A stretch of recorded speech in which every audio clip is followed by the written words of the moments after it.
What's good, what's good?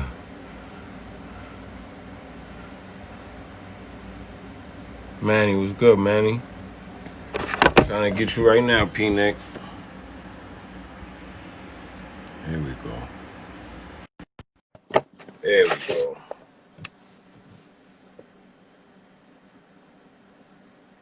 Tell I said what's good, my brother. We Yo, live? what's good? We live, we live. What's good, Mr. Yave? What's good, big bro? What you was doing, brushing waves? Nah, I was out in the field all day. I just got getting back in the crib, so I had to get situated. Nah, Bob said that you was brushing your waves. You know what I mean? Nah, my weight fell off, bro. Gotta get them back, man. Gotta get them back. I'm on it. How the fam? Everybody good, bro? How you doing your end? Good, I can't complain. Away. You already Looking know. good. I see the basement coming along. I gotta get you a jersey, bro. You already know. Y'all don't, I'm supposed to be the favorite all year, but you're getting about me, you and Nah. It was crazy, bro. When I got out of my other crib in Atlanta, when I sold the crib that I had, I left all my jerseys down there, bro. So I gotta get them all remade, man. that's what people with money do. They don't worry about it. They just buy all new shit and move. Yeah, Ajax from Harlem. I'm gonna holler at him and get You him what he already want. know. Let's get to it, baby broski. At what age did you start playing basketball? Bro, basketball was put in the cradle, man. My pops, shout out to my pops. He played D1 at LIU. He didn't grow up with a father, so he put the rock in my hands from day one, bro. So literally much in the cradle. Um, and from then on, I just took it. I took it and ran with it. Like like basketball is a tool that you could use to open the doors, and I learned the business of it later on in life, but I definitely, built so many relationships and childhood friends, just off the game alone. So really from day one, bro. Probably as far back as I can remember. And competitive? Like at what age did you get into the tournaments and stuff like Probably like six, seven. that? Oh, I was playing at Kids Bay Boys and Girls Club. yes, sir. Me, Alan Ray, Curtis Stinson. That was my crew coming up. Yeah. And like the AAU politics and the business of it, they ain't really know that the kids, baby boys and girls, the people that was running that program over there, they ain't really know that when we was young. So Okay. I bounced around and played with a couple teams, but that was my foundation. Just literally, I grew up playing against Kenny Satterfield and Andre Barrett every day as a young boy. You know what I mean? That's a good way to learn. Of course, we're all learning from GOATs. So getting into school ball or AA ball, like team, like traveling ball. What came first? Um, it was traveling because my junior high school we didn't have an AAU team. I mean, Okay. we didn't have a team that we played like in the CYO or the public school division, which was super trash. So I got on the road, early with Gauchos, and then later on with Riverside. And how'd that go for you? It was good money, bro. At the end of the day, bro, like I always tell anybody, Drew, and I think you know this, like coming up in the hood, from being from the Bronx, New York, being from Queens, Brooklyn, whatever, we could play basketball with anybody. It's about having the right opportunity and being around the right people. But at the end of the day, it was like, we always it's a small circle. Basketball is a big circle in the city, but it's a small circle, and everybody respect each other that play ball. You know what I mean? Whether you went high D1, low D1, D2, you played D3, you went overseas, whatever. If you could hoop, you could hoop. You know what I mean? Absolutely. It's just levels at the end of the day. Got you. So you're playing on the AA circuit because you said your junior high school doesn't have a team. Yeah, So we didn't have a team. are high schools looking at you? By what age are the high schools showing interest in what you're doing on the basketball court? Because academics always been sound. I know that. Right, right. As far as Um, basketball goes. bro, early, bro, because you gotta remember, you just interviewed him. I was growing up in the path of my big brother. I was Fact. I was in his footsteps at the end of the day. You know what I mean? Yep. So anywhere we went, at the end of the day, they was always like, "Yo, I see your little brother over there dribbling. I see he could shoot. I see he could do that. What's his story?" That was from young. But as far as high school, I had a bunch of coaches recruiting me, bro. We just St. Raymond's was comfortable. It was easy. it made sense. It was right down the block from where we grew up at, so it was like a no-brainer. You know what I mean? All right. So let me ask you something. Consider what C Nick went through at that school. What made you think it would go different for you? Bro, honestly, not when I look back at it, I Yeah. tried to get out of that situation like 3 times, bro. Like, nobody probably knows this. My junior year, I tried to transfer to Blair Academy. Okay. I was going to be the point guard, and Charlie Villanueva was on one wing, and Luol Deng was in the other wing. I would have averaged 20 assists, easy.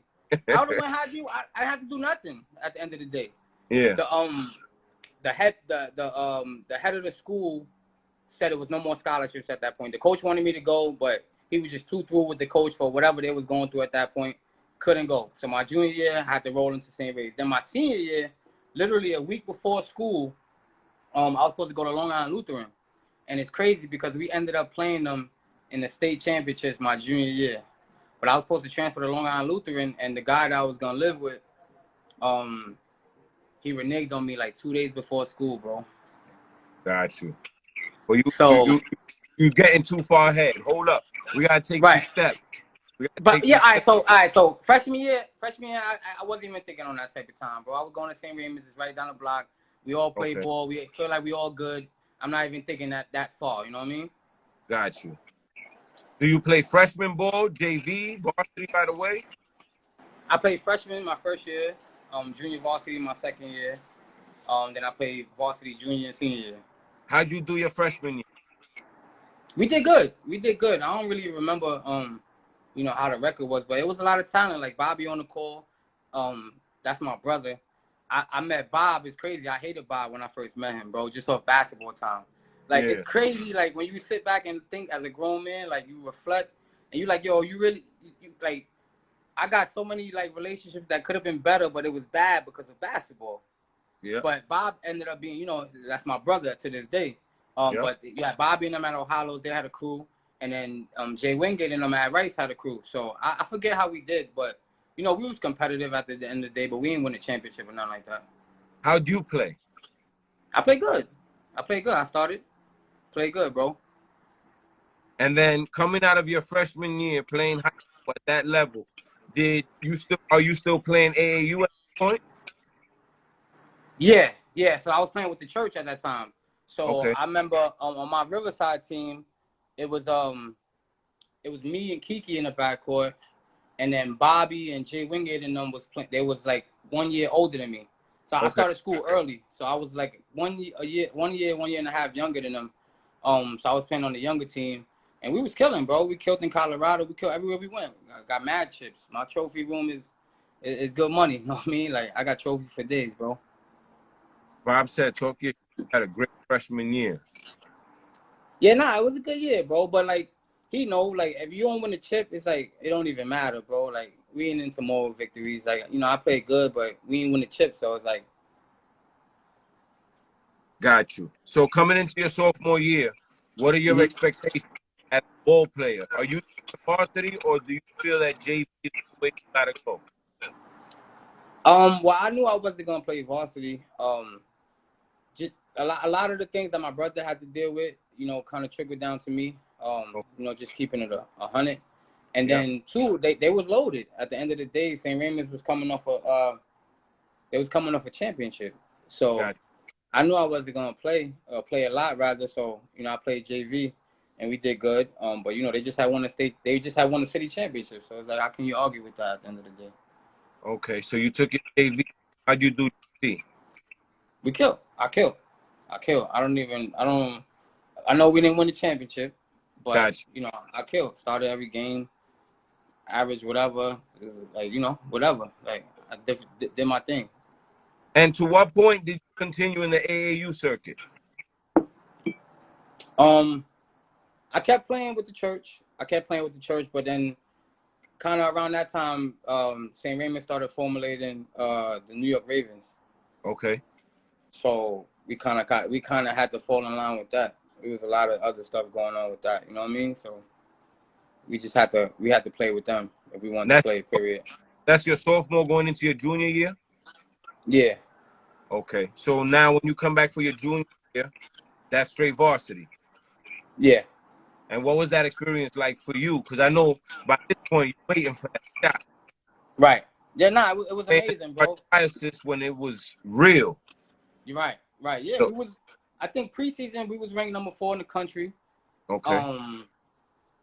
We had Julius Hodge, Alan Ray, Chris McCray, Anthony Epps, Dion Merritt, Tariq Kirksey, Louis McCroskey.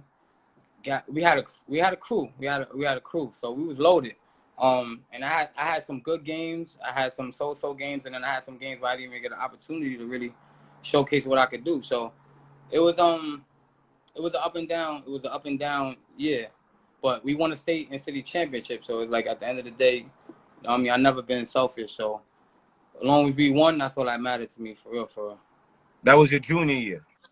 Yeah. You won the city and the state? Mm-hmm. How was that? How was that experience going for that city chip? Who'd y'all play? In the city chip, damn, who did we be? I got the plaque somewhere around here. I forgot who we beat in the city chip, bro. But all I know is that in the state semifinals, the school that I was supposed to transfer to, Long Island Lutheran, we played them. Okay. Bro, I was Malloy. There you go. Bobby memory is good. Malloy. Okay. We played them, bro. I was so sick. Their point guard was so trash. I'm like, yo, I would have been going at my guys all day. I was sick, bro. You kidding me, bro? I was super sick, bro. But, you know, it all made me stronger, for real, bro. How was the experience of playing in that state championship? Like, what was that atmosphere like? That's different than the city game.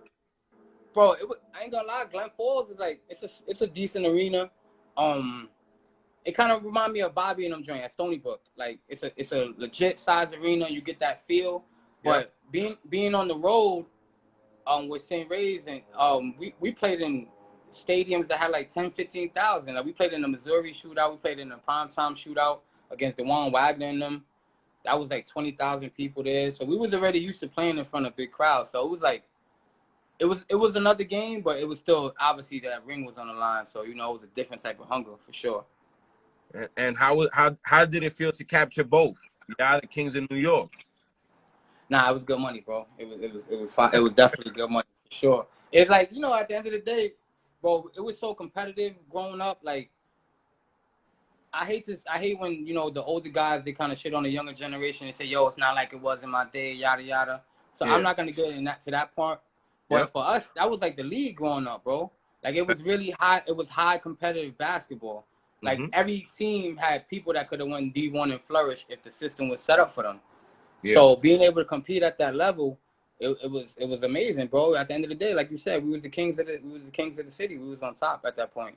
Like there's nobody that could tell us nothing. And then when I did get a chance to do what I gotta do on the street level, in the hood tournaments, and I always more than held my own. So it was like, you know, it's whatever. Like at the end of the day, it's basketball, bro. I always feel like anybody from New York City could play basketball with anybody. It's just a matter of having the right opportunity. You know what I mean? That's a fact. You come back for your senior year after coming off of winning both city and state. What's the expectation? What's the mindset like for you guys? You especially as a ball player. I mean, I was putting the work in over the summer.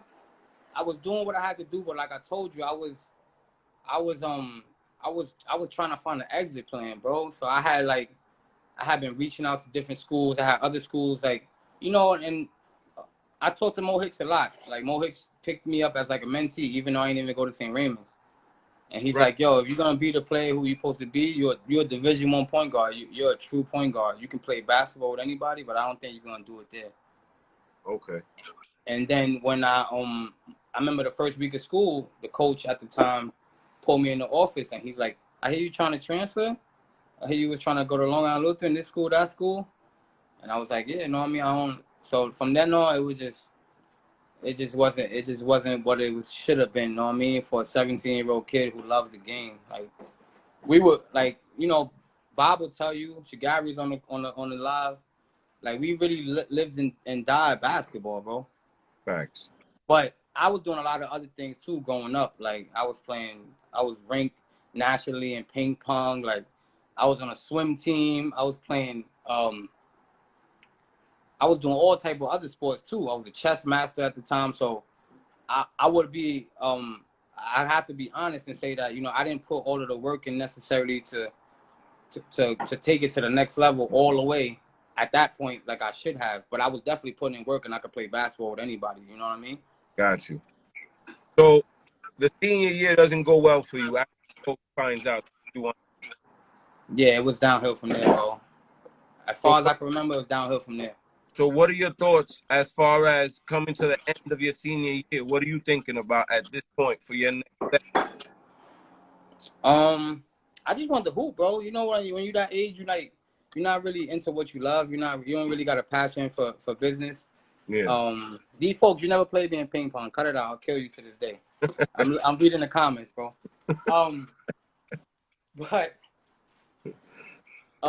you know, I wasn't really thinking like on that level, but I did want to play ball, and I did want to play at a high level. Like, I don't care what nobody says, bro. Yep. I don't know about this era, but I know in my era, and you gotta remember my era, when I was a super biddy at Gauchos, yep. I used to be the ball boy and like the little manager for Stephon Marbury and Felipe Lopez and them. Okay. When they were seniors, Dave Jones used to let me rebound. So you gotta think about it, as a kid, I'm seeing pros, bro. Yep. And then I grew up with Kenny Satterfield. Yep. So my perception of basketball was totally different. I'm like, yo, like, this is a high level that they playing at. Like, they could play with anybody, so I could play with anybody. So of course I wanted to play. Okay. But I knew it wasn't gonna happen at St. Raymond, so I was like, all right, I'm gonna go to prep school route after I graduated St. Ray's. And what was that situation and that experience like, selecting a school and that whole process? It was fun, but it was tough because I had one of the toughest breaks in my life, bro. I go up the block and play in Castle Hill tournament at the time. Castle Hill tournament was like a nice little lit neighborhood tournament. Mm-hmm. And I remember we was playing, bro, the first minute and a half. I remember this game like yesterday. I had like 9 points in like a minute. I'm going crazy, trying to put on. Can't wait till I get a fast break so I could dunk it on a little biddy on the court. And I end up tearing my ACL, bro. Oh. And that set me back a lot because the weekend before that, I had just worked out for every school in Atlantic 10. And all of the coaches was loving me. They was like, one more year, we on you. Like, we're not going to offer you now. We're going to see what you do throughout the year. But, you know, every school in the A10 and a bunch of other schools in the Big East was like, yeah, we're going to look at you for sure. Okay. So now you tear your ACL. Mm-hmm. What's the first thought on your head as far as, am I gonna work through this?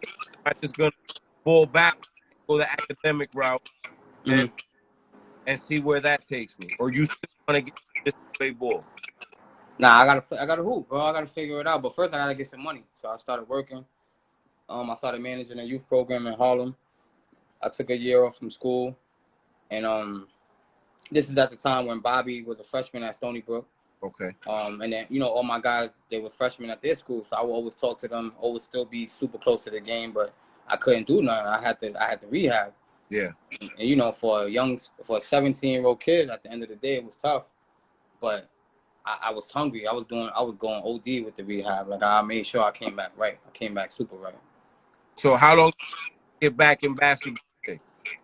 Like, it was like the 9th month I felt comfortable. Like, probably like after 8-9 months.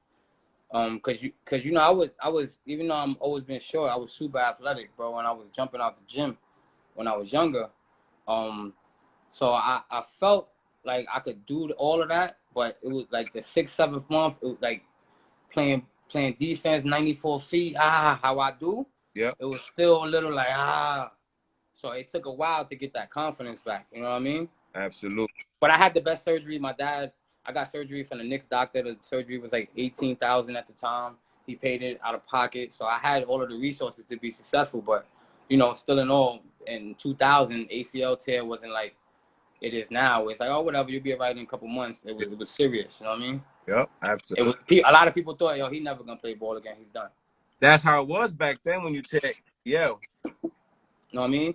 Yeah. So I had to do what I had to do, rehab, and, you know, I got back to it, and I was good after that. Okay, so prep school, right? Mm-hmm. Mm-hmm. What made you choose where you went and where did you go? I went to Berkshire School, which is in Massachusetts. It was in the top conference in the New England Prep School League. Okay. When I went on my visit, I was going crazy, and the dean of the school was there, and he was like, "Yo, listen, kid, it costs $37,000 to go here. Your parents won't have to pay a dime. I want you to come here. I love your grades. I love your personality. You good? Are you coming or not?" And I'm like, "Yo, let's do it. I'm with it." How'd that go for you? It was going crazy, bro. It's funny because I was in my parents' crib the other day, and I was just looking at a bunch of articles, bro. I was putting up crazy numbers, like 20 and 15. I might have 11 points and 23 assists, just going crazy, bro. But the coaches that was there, they didn't have the right political pull, and that's when you get into the political bullshit of basketball. Gotcha. You know, at a young age, and it's like, damn, bro, like I just want to play ball. I just want to go D1 at this point. That's everybody's dream. It doesn't matter where you're from. If you're from the hood, your goal is to go D1, and then whatever you do after that is whatever. Yeah, that's a fact. You know what I mean? So it was crazy, bro. We had the most wins in school history. We won 24-3. In the championship game, bro, it was a zillion coaches there. I played solid. I didn't play my best, but we were up like 5 points with a minute left, bro. Couple turnovers, couple free throws go that way. We end up losing.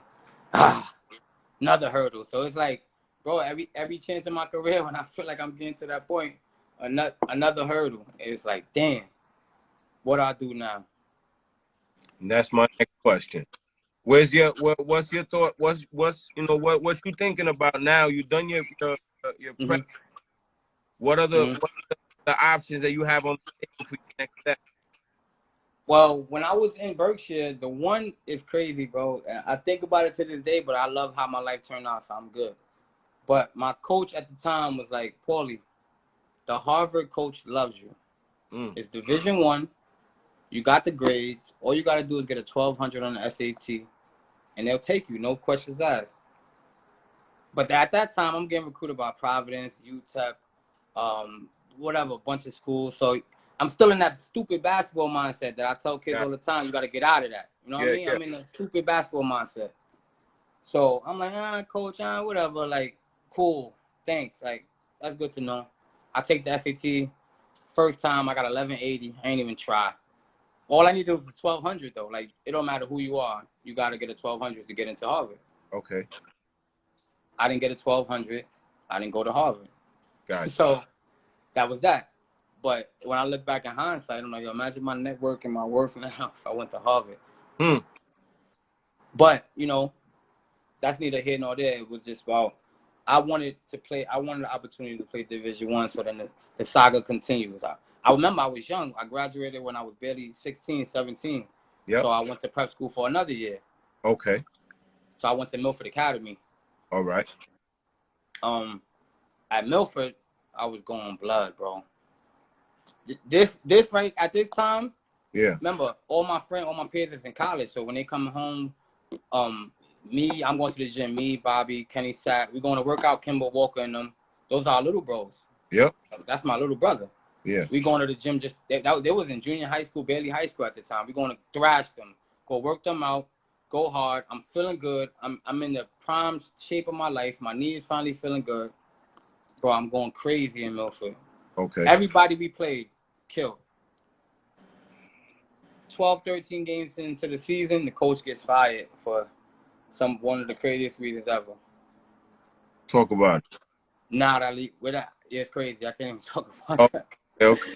Yeah, but the coach gets fired. So now it's like another hurdle, bro. Yep. Like, damn, like I'm thinking I'm going here. I do what I got to do. I'm going to go D1, wherever. Like, yeah. I mean, for what it's worth, I never desired to go to any other local schools, and all the guys that went to the local schools, I have none but respect for them. Yeah. But like, I didn't want to go. I didn't want to play in the MAC or any of these other schools around here. You know what I mean? Like, so I could have at certain standpoints in my career, but I didn't want to. So, the coach gets fired. The season kind of gets washed away. So now I'm stuck again, bro. Now I'm like, damn, chasing this dream is like, what's going on? Like, why am I getting the opportunity, bro? Yep. So then that summer, I decided to go to junior college route. Okay. And I went to Carlisle State in Oklahoma. And it's crazy, bro. 2 weeks into school, and mind you, this is after 2 years of me killing on the prep circuit. At the prep, yep. So my name was buzzing. Like, people know what was going on. Like, this kid could play basketball. He's a true point guard. He get people involved. He's not selfish, and he's a good leader off the court. So he'll be an asset to anybody. Like, you know, just as far as playing, just being a total student athlete. Absolutely. What it's supposed to be about outside of the politics shit. Yep. 2 weeks into school, bro. I remember Julius Allen called me. He was an assistant coach at South Florida. He's like, "You still in prep school? What's going on with you?" I'm like, "Oh, I'm at Carlisle State in Oklahoma. It's Division I JUCO, plays in the top conference out there." He's like, "Did you play a game yet?" I'm like, "Yo, I played one game." He's like, "Oh man, at the time they had just signed David Seals. Okay. I don't know if you know who that is, but he's from the city too. Of course. They had just signed him. Something happened with his paperwork. He didn't get cleared to play, and they was gonna give me that scholarship right away. South Florida, Big East. My shot again. Yeah. Can't do it. I can't go because if I transfer, I gotta sit out, and they need somebody to come right away. Wow. For that one game? One game, bro. That's it. I don't know if it's the same now, but back in the day, there was a rule. If you transfer from D1 to D1, you got to sit out for a year. If I was in a D2 JUCO, or if I was like in, I don't know, Hostos or something, I could have went. But I happened to be at a Division I junior college. Okay. So how does that year go for college out there in Oklahoma? Bro, it was solid. It was solid, but I hurt my knee again, bro. And during preseason workouts, we had to run this. It was a strip. It was like 5 miles. Literally 0.8 miles of it was up the world's highest hill. And instead of telling my coach, like, "Yo, I'll do 1,000,000 suicides in the gym. Like, just keep me on the court." Yeah. You know, me being the humble man that I am, that you know I am. Yeah. I'm like, I'll do what the team do. So I'm beasting. I'm coming in top 3 all the time, running my life away, and I hurt my knee. So I was kind of battling injuries the whole year, but still playing solid enough. And then the next step with that, University of Delaware, D1, not high D1, but D1. D1, yeah. They on my back. They like this, "Yo, we want you. Come down for." I had a bunch of schools interested, especially out there in the on that side of town, like Oklahoma State, Tulsa, like those type of universities. The Midwest Conference, Mountain High, I think, Mountain West or something. Yes. But so after that happens, the University of Delaware coach calls me, and they're like, "Yo, we want you. Come on your visit." Let's say my visit on a Saturday, bro. Okay. It's like Tuesday or Wednesday. I'm like, I talked to my pops. And at this point, I'm a kid, bro. I'm like, "Yo, whatever. I just want to get it over with. Like, I'm not even in it. Like, it's whatever." Yeah. I'm like, I'll go there. If I go and have a good time, I'm going there. Bro, Friday, the whole staff gets fired. I gotta take a shot of Yahweh to that, man. I gotta take a sip of Yahweh to that, man. Drew, listen to what Drew Jackson. Drew. What up? On Tuesday, they sent me the flight information. Yeah. Here's your flight. You're staying here, yada, yada. University of Delaware. We're going to greet you with open arms. Your parents are going to be there. They're going to figure that out. Whatever. I have nothing to do with that. I'm getting flown from Oklahoma on my official visit. Yeah. Friday, the whole staff gets fired. Right. So, again, I'm like, oh, my God, here we go with this shit. So, at that point, I had a bunch of schools like that, Division I junior colleges in that area. And I was like, "Yo, you could come over here and do numbers. I could get you here. You know how these runners are, bro. They tell you whatever you want to hear, man." Yep.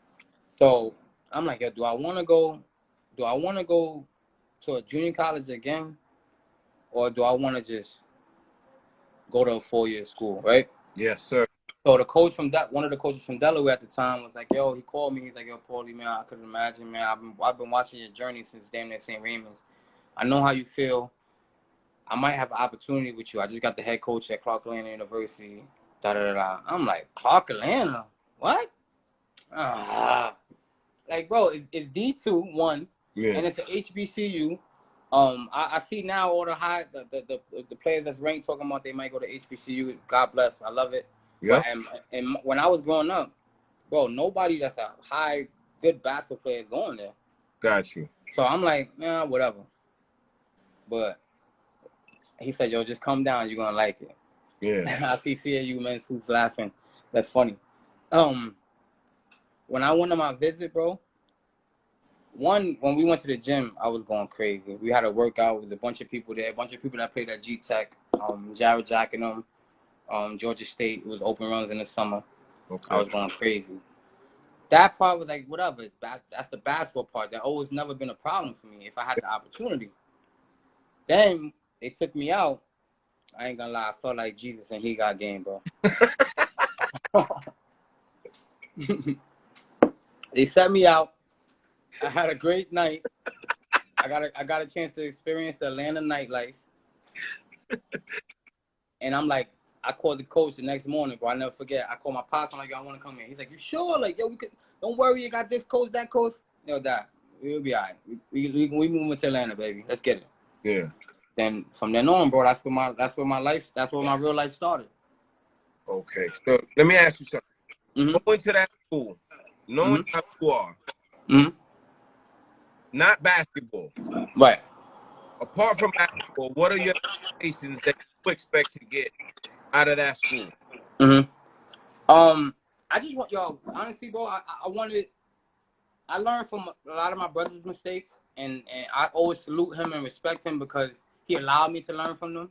Yeah. He didn't shield his wrongs from me. Yeah. And he always kept it 100 with me, you know what I mean? Like a real brother, big brother should. Yes, sir. And then even guys like Kenny Satterfield and other people that I look up to in the game, they always told me, like, yo, P, you different, bro. Like you're going to be the man regardless. Like, whether you play ball, do this, do that, do you. Don't worry about nothing. Like, go down there, do what you got to do, and get what you want to get out of it. So me, my expectations, I just wanted to find a lane to make some money, bro. At that point, like, and get in position. And I learned watching other people's mistakes. Like, why are you gonna go D1? You're gonna go to North Dakota State. Like, what you gonna do there after basketball? Or like, you know, people that go to Boise or Idaho or Wyoming just because it's D1. Yeah. It's like you got to think about life after basketball. So at that point, I started thinking like, yo, Atlanta's a popping city. I could get it shaking in here. Gotcha. I could do some things outside of basketball here. So then that was it. That was it, bro. How does your freshman year go for you? Now we talk basketball. All right, I'm a sophomore at the time. Okay, yes, sophomore. Yes, my bad. So, again, with the injuries, preseason, Division I schools, most Division I schools get booked to play D1 schools. So yeah. we had Georgia State on the schedule, which is D1. We had Kennesaw State, which is D1. Okay. I studied both of their point guards. I was ready to dog them, bro. I was ready to go 94 feet. I'm in your ribs the whole game. I'm not playing I'm in the best shape of my life. I'm feeling good. I've just come off of summer working out with Sad Bobby, everybody who's playing at a high level. So I'm very confident at this point. Yep. Bro, a week before we played Georgia State in the Georgia Dome. I forget the date. 3 or 4 days before that, bro, I slipped on a fucking water spill in the gym, spraying my MCL. Same knee? Other knee. Bro, you hear what I'm saying, bro? Yeah. Like, yo, bro, we playing in the Georgia Dome. They made a section. You know, the Georgia Dome city 100,000. Yeah, I know. Obviously, Clark Atlanta versus Georgia State is not going to bring that much. Yeah. But they sectioned off a space for the court. It was a major look, bro. Any kid growing up would want to play there. Bro, a week before, bro, I sprained my MCL, bro. That's crazy. So I had to get over that. What I really should have did my sophomore year, I should have redshirted and just took the whole year. Okay. Got my year and then decide if I want to stay, move, whatever. But just on some basketball shit, not on some real life shit. Yeah. So I didn't. I stayed. Came back. I was the MVP of the team. One of the top free throw shooters in the conference, but we was horrible, bro.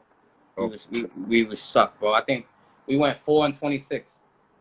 You came back from the MCL injury that same year? Same year. And you played well? Of course. But the team was noodle. But you know, I was doing what I could do, not being fully 100. Yep. But I didn't have nobody with me, bro. Like 9 players on my team failed off, bro, first semester. Got it. And that's the dynamic of college. You know, it's a lot of different animals you got to deal with in college, and a lot of them wasn't ready. They was from different towns. You know, we from New York. I've been going out since I was like 14, 15, being in the club with C. Nick at 14, 15, yeah. 21 and up club. So I was already, nothing was new to me. It didn't matter what was going on. I knew what I had to do. You know what I mean? Yeah, absolutely. But that was my sophomore year. And then junior year, it just started clicking. We had the most turnaround wins in NCAA history. Talk about that. We had got a bunch of players in, and my boy Najee from Jersey, Gary from Philly, KJ that was from the Bronx as well. Okay. And we was just going to work, bro. We was on demon time. Like we was killing everybody, bro. Like we had probably 10 losses that year, and I think it was a combined like 30 points. Like everything was it was like a short loss. Got you. We never got killed, you know what I mean? Like you never walk in the locker room like, yo, we just got smacked by 30. Like, damn, what happened? And did y'all qualify for y'all tournament? No. We didn't win the conference championship that year. Okay. We lost in the semis. So then senior year comes around. Yep. But mind you, both sophomore and junior year, I was named to the all academic team and all academic All-American. Okay. But for me, bro, school always been easy, bro. I did not have one book during my college career. I used to take that book money and go spend it on other stuff. For real. Yo, people in my class used to be like, yo, how you don't got no books? I'm like, yo, bro, I'm good. I don't need no books. I read the syllabus. I talked to the teacher. We good. Yeah. Do what you got to do. I'm going to do what I got to do. That's it. You find your way. Yeah. So academically, I was excelling, and just as a prototypical student athlete, you know, I was doing well. I got invited to all of the NCAA conferences they had. Like, I was always the one that was selected for my conference. Okay. I remember when Orlando Antigua was at Kentucky, I went to a leadership development conference there. He was there. He seen me. It was a beautiful vibe. It was like, you know, I was always representing the conference, you know, as a leader and as a point person. Yeah. But on the court, it was always something, bro. And then my senior year, the way I stopped playing ball, like, let it go to rest. Yeah. It was crazy, bro. How that? So senior year, we excelling. We not undefeated or nothing like that, but we playing good. Everybody know that we belong and that we got a chance to win it. We got a chance to win the conference championship. So I'm just gonna take a long story short, bro. Semifinals of the conference tournament. The next game we go on ESPNU. And we play for the championship. We win that one, and we go to the D2 national dance. Okay. Where all of the big dogs is at, right? Yep. Everybody, that's whatever. It's basketball. Bro, my senior year, I'm number 2 in the conference in free throws. Okay. I'm just giving you a backstory, right? Yep. And my man is number 1. We're up 8 points in the semifinals with 1 minute and 45 seconds left, bro. The dude from the other team goes to take a 3. I just contest shot, turn around. I don't take his feet from him, nothing. I don't bump him, nothing. He comes down, ref goes, beep, foul number 10. Table goes, that's 5. He's out of here. I foul out in my last game in my senior year at Clarkland University. Right? So we up 8 points. Yeah. But as I even think about it now, I wasn't mentally strong enough to just go into my bag as a coach on a bench and like really get my guys like we up 8, bro. Let's get this dub. Yeah. So I'm sitting on the bench like my whole life has passed me by. It's like a blur. Yep. Long story short, bro, 4 or 5 turnovers here. My guys couldn't get the ball up half court. They trapping over here. I said the free throw thing because you know, Drew Jackson, you up 8, 1.5 minutes. You're gonna win. If you lose that's coaching. That's all coaching. Yeah, that's a fact. That's all coaching. Right? And it's not even about my coach at the time. It don't even matter. It's all coaching. It's all fundamental strategy. And especially with college, with a 35-second shot clock, you're not supposed to lose that game. Not at all. Long story short, bro, we lost. Bro, when I tell you the team that won the championship that year, bro, we had killed them 3 times in a row, bro. Couldn't wait to play them, go crazy, play on ESPNU. Finally could call all my friends, Bob, you, everybody. Yo, I'm on ESPNU. Y'all better tune in. I don't want to hear. This is not when we ain't have IG and all that yet. Nah, so I'm calling you, yo. Check out ESPNU. I'm gonna be there. Never happened, bro. Fouled out in my last game, my college career. Damn. So what are you thinking is the next step for you? What are you studying at Clark? I was studying business. Okay. Yeah, I was studying business administration. And the next step for me, I was already having talking to Ralph Menard at the time, and you know my mom's in Puerto Rican. My brother had played ball in Puerto Rico. Yep. And he wanted me to just enter the draft. He was like, "Yo, bro, you're gonna get picked. I'll situate you. Don't worry about nothing. Or you could go play in Venezuela." But at that point, bro, this is when I'm a young man already, bro. I'm 21, 22. I seen that story over and over again, bro. It's like, why would I go to the Czech Republic or Yugoslavia and make what I could make here, working a good job or whatever, instead of actually putting it together? You know what I mean? Yes, sir. Like, why would I go over? Like, I see it all the time, bro. Like, and I respect everybody that went overseas. I love them. Like, being from the hood and putting yourself in a position to make some money. Yep. So I applaud everybody that did it and who did it right. Yep. But for me, I wasn't gonna go try to chase this overseas dream now for 4 or 5 years, then have to come back and reinvent myself again. Nah, bro, it's dub. Yeah. Yeah. It's not worth it for me. You know what I mean? Yep. Yep. And then I want to say this, bro, because I see so many interviews with different people, and not yours particularly, but just in general, and it's like, bro, I didn't put the work in enough to excel at that next level that I should have, bro. Respect that. You know what I mean? Like, I was a gym rat, but it was gym rats. It's a different level. Because everybody think, yo, I could play in the league. I should have made it to the league. Bro, you can't play in the league, bro. You're going to be tired. As soon as the ball go up the court, they're going to run in circles around you. Yep. Their conditioning is different. They take 1,000 shots a day. Facts. You understand what I'm saying, Drew? Yes. It's a lot. Everybody loves to say, yo, if I had this, I could have made it to the league. Some people got blackballed. Some people got done dirty. But you got to put the work in, bro. And at that time, I was doing a lot of other stuff, and I was doing a lot more than just playing basketball. A lot of positive things, not negative things. Yep. But, you know, basketball was no longer like my baby no more. It was more so like, I'm going to figure out how to be successful in life. Like, I'd rather go pro in life than ball. Facts. I respect that. That's real. So that was my mindset at the end of the day. You know what I mean? I look back and I have this conversation with kids all the time. And people always say, yo, that's so real. I'm like, yo, you got to be honest, bro. Like, I'm going to tell you a story, bro. In high school, Julius Hodge. Yes, sir. Bro, I remember one time, I think it was me, Alan Ray. I forget who else it was. We get to the gym early, probably 7:30 in the morning, whatever. Jules is already in there, sweating, drenched. We like, yo, how you got in? He like, oh, the janitor gave me the key. We like, what? When? Well, I've been doing this for 8 months already. It's like, it's levels, you know what I mean? In fact, he knew that's what he wanted. Yeah, Stokes was like that at Rice. He's in the gym at 5:30 in the morning before the teachers. Who, that Edgar Sosa? Yeah, he had the key to the gym at Rice. Right, I love it. That's the way you gotta go, though. If you want, what it can give you back, you gotta give everything you have. Not 95. It got to be 100 every day. Right. You know, and then the difference is what separates a lot of people is they think their 90 and 95 is gonna cut it, but don't have a backup plan. Right. You know what I mean? So then when that doesn't go through, like what? Right. What are we gonna do now? They're gonna taking the same money, working a BS job in the city, turned down in one of them countries, like you said.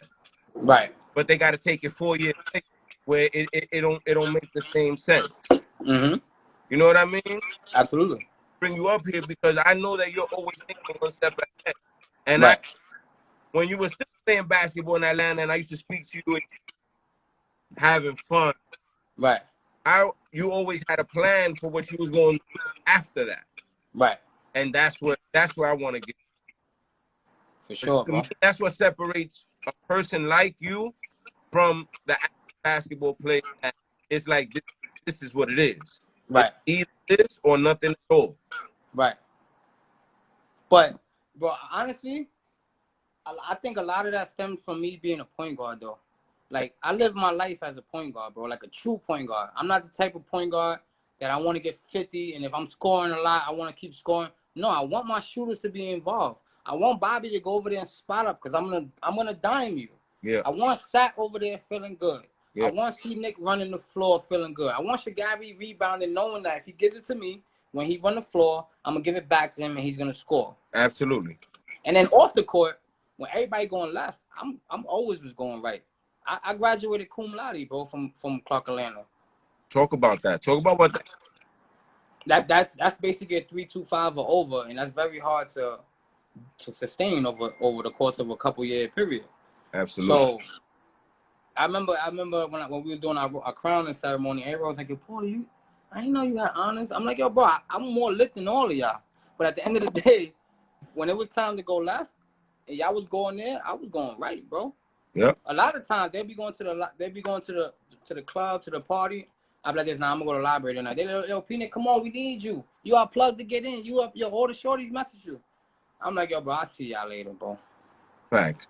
Because I knew, after learning from my brother's mistakes, and after seeing so many people that were on a pedestal in high school, yep, fall down and hit the bricks, and it was like, I never laughed at them or belittled them, but I'm like, all right, let me learn from that situation. That's it. And basketball should be the key to open up the door to your life. And you gotta use the game. You can't let it use you. And that's when I just focused up, bro. That's when I knew what I wanted to do. I'm like, I'm going pro in life, bro. I'm gonna own an NBA team one day. I'm gonna have ownership in the NBA team. I'm gonna have multiple brands. This is what I want to do. Absolutely.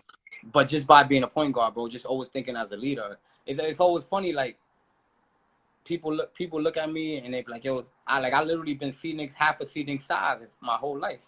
Yeah. But I got friends that's 7 feet, 6'10", 6'9", that look up to me, like, yeah, that call me for advice. Yeah. You know what I mean? I got friends that's in the NBA that call me all the time. Yo, people, I'm about to make a move. What you thinking about this? Hold on, let me analyze it for a second.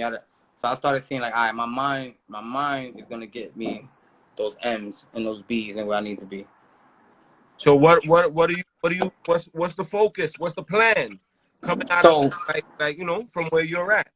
So the athletic director, after the last game, the athletic director was like, "All right, Paulie, what you gonna do? It's time for real life. I fouled out of my last college game. What are you gonna do?" The athletic director was like, "I might have an opportunity for you." Yo, shout out to my boy Kyle Weaver. He on here. Yes, sir. Kyle Weaver's the truth, bro. We had a tournament in Atlanta, a grown man summer tournament. We tore that shit up. Me, Kyle Weaver, and Royal Ivy in the backcourt. That's a whole nother story, though. But so the athletic director was like, "What you want to do?" I'm like, "Yo, I really don't know. I'm still a kid. I'm still a young man at the end of the day. Talk to me. What you thinking?" She was like, so I came back to New York, and then she called me. She was like, "I got the perfect position. I'm going to create a position where you're the graduate assistant to the athletic director. You only have to answer to me. All the coaches actually have to answer to you. Okay. And you'll run in-game promotions. You'll run marketing. And you'll run all the sales. And you'll mentor and be an ally for the student athletes." Nice.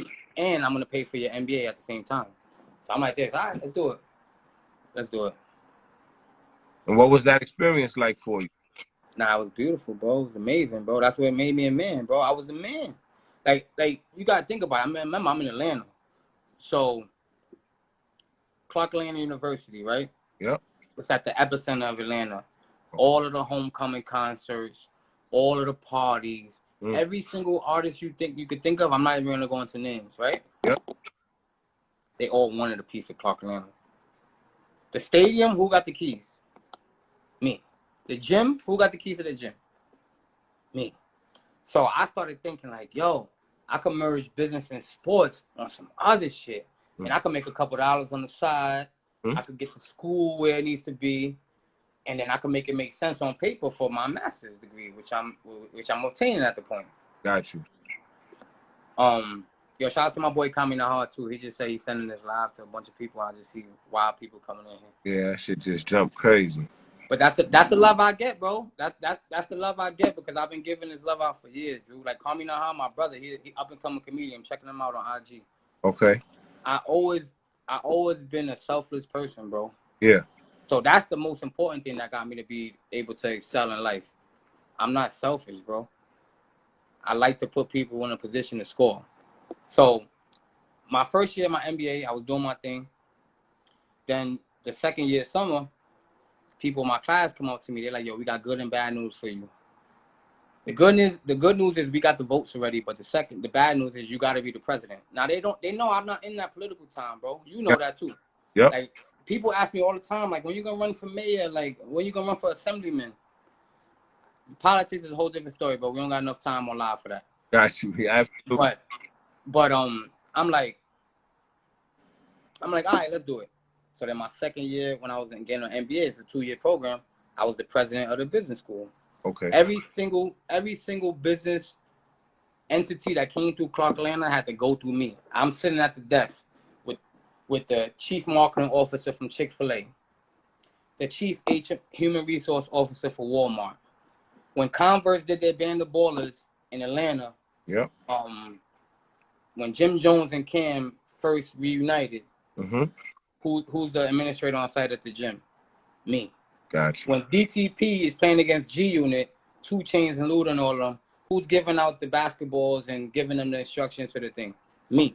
So then I started thinking like, yo, we had 10,000 at that event. How did we do that? What was the marketing steps we took to get there?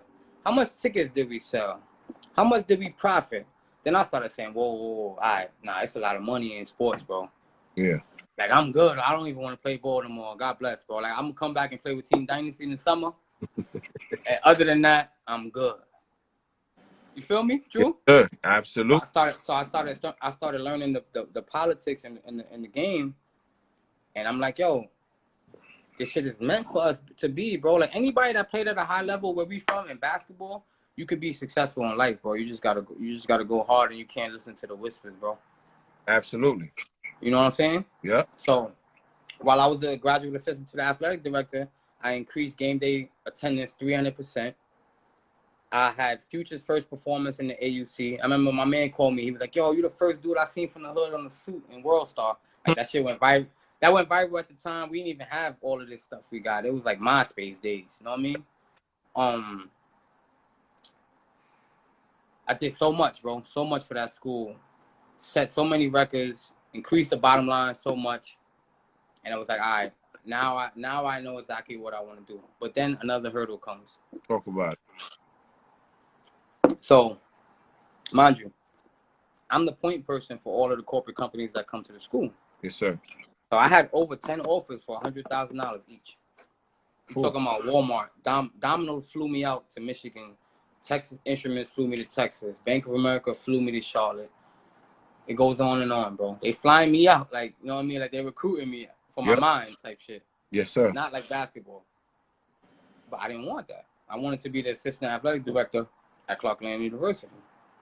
Okay. Because I knew once I get that AD job, I got a different type of power, and I could leverage that into doing more things. I could do more celebrity games, more entertainment, continue to increase the star black power, and infuse it with the black college sports. Because I feel like black college sports, you know, stays in a lower level for a reason, bro. They just don't have the business mentality that we have. Got you. They take whatever they get. It's like, no, you got to create a value, bro. This school has value. Yep. Everybody wants to be involved. Like, at the celebrity games, bro, you know we ain't into name dropping, bro. Everybody you could think of from A to Z of celebrities been through that school in some way or another. Absolutely. And it's like, yo, they wouldn't mind being involved more if we did the right thing and we actually approached them the right way. So that I felt like that was my lane. Then something happened with the athletic director at that standpoint, a very serious issue. She had to take a leave of absence. And I go to see the president, and the president was like, yo, I can't honor your contract. And I'm like, yo, listen, the athletic director told me, and I'll be fully transparent. I'm gonna get $50,000, and you know that's nothing in the grand scheme of things. I just turned down $100,000 offers, right? Yep. But I'm thinking that 50, I could turn out in a quarter, easy. Got you. Easy with just the resources I had, doing the events I was gonna do. Yeah. You know, and doing what I do. Yep. He's like, yo, I think it's time for you to spread your wings and fly. You did enough. Like my when you go to the business school in Clark Atlanta, there's a big poster of me as soon as you come in. Okay. So I was already solidified. Yep. But that for me, that didn't matter. I'm like, yo, this is my life. This is what I wanted to do. Yeah. It didn't work out. So then I had to rebrand myself again, bro. Never ending story. You know what I mean? And this is coming out of there with what degree? What degree did you get at Clark? So I got an undergraduate degree in business administration. Okay. With a concentration in supply chain management. Pretty much, you know how to get the product from A to B and maximize your profit. That was my focus in undergrad. But getting my MBA, my MBA was in marketing. Okay. It was a natural fit, bro. Like everything we do is marketing, bro. That's why I got my Yave t-shirt on. For all the new viewers that's on, buy Yave tequila, 100% all natural, no sugar added. The slogan is dreamt up in Harlem, made down in Mexico. We just like you. We went to Mexico 3 years ago, created a product that everybody loves, and y'all should support it. Absolutely. So what's your first thoughts when you touched down leaving Atlanta? Like, how long did you stay out there after the Clark Atlanta thing? Oh, I stood out there for maybe another year. I worked so I had to get a job, right? Yeah. I worked at State Farm. Okay. Bro, I was #1 in sales in the first 2 months. They put me into the State Farm agent training program in 3 weeks. They said it takes 2 years to even be considered. State Farm agents, the thing with State Farm, you can't buy a State Farm franchise. Okay.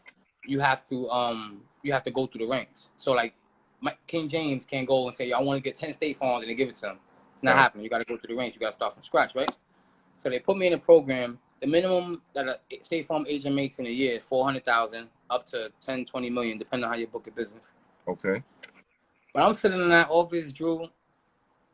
I'm doing my outside marketing. I'm killing it.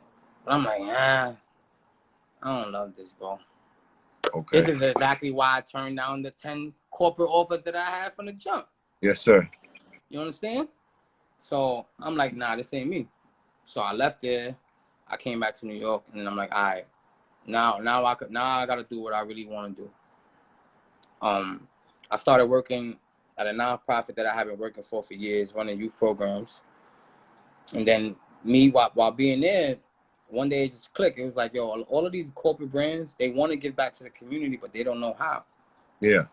Me and my partner, Candace Haynes, at the time, we like, yo, we need to start a company. So we like, yo. Paul, 2 minutes. I'm going to log out, and we log back. That way it's cut off. All right. All right? All right, bet. All right, bro.